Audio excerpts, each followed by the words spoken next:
To Sumayya, wai mene tsakaninki da Mahmud ne? Na ma kama da sansa. To saboda me? Mahmud ya taimake ni.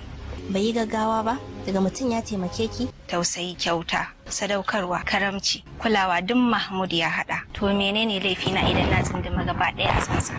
Amma fa ina ganin aurenki da Mahmud ba lalle yayi ba. Abin da ya shafe ka bane. Sumayya kenan, amma fa kina zurfafawa a soyayya. Na ce ba, Dija, ko ki zaki ba shi shawara ne wataƙila za ta fi ɗauka. Ina so ki yi taka tsantsan da soyayya saboda kar ta kai ki gurin da bai kamata ba, saboda na kaman zaki saurin zautuwa a cikin su. Ko na zautu ba zan hallaka ba insha Allah. To kai Mahmud me zaka iya cewa? Kada a zarge ni da rashin kyauta. Kamar ya me kake nufi ne? Ya kamata ka fahimci halin da nake ciki. Oh to shin kana so ka ce baka son ta ne ko me? Don Allah ka bar batunta. Kana yin batakar tsanata. A dakata sam ka gaya mata da kanka tana jin ka, ni wannan maganar ta fi karfin baki na yaji. Gaya mata tana jin ka ga tana. Ƙara jin cewa kin san na a rayuwarki. To Sumayya ina ganin me zai hana kawai ki hakura. Ba zan iya, wallahi ba zan iya ba. To shi fa ya ce ya daina son ki, kuma ba ma haka ba. Shi bai ma yarda da ke ba nake gani.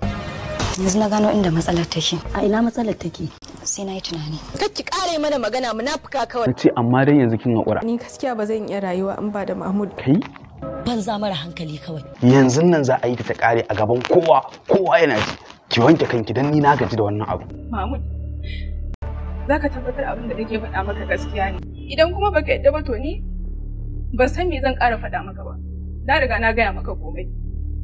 Amma na haƙura. To ka gani irin halin ka na rashin haƙuri da zafin al'amuran ka gashi nan ya sa ka baki ɗaya ita gashi nan ma to ta haƙura. A ga hakan yana nuna cewa kun rabu.